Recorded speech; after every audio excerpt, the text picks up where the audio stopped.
Hello, welcome to this new video. So in this short video I'll show you how easy it is to change the tenancy name at this point. So this is a new feature that was launched a few days ago. So what you need to do is to click on your profile. From your profile select the tenancy. After the tenancy is selected, you will be redirected to the administration page, and in here you can click rename tenancy. In here let's create the tenancy renaming, and hopefully no one used this name. Okay, so the name it already exists, so let's try another one. Rename tenancy, maybe. I'm lucky or not, again simple tenancy names already exist.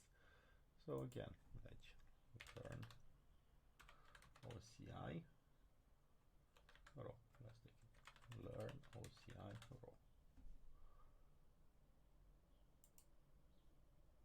So this one is not taken by anyone, and as they said, this might take a while, but as you can see, it was very simple to try change the name of the tenancy. Okay, so in here we have the work request of the naming. We can click it and you can wait to see what's happening. You can see the workflow that started. So these are the first two that I think that, oh no, okay. So in here, first step, I'm gonna do the renaming in the backend. So this is something that is gonna take a while. After that, when I'm gonna log in, I'm gonna use that tenancy name.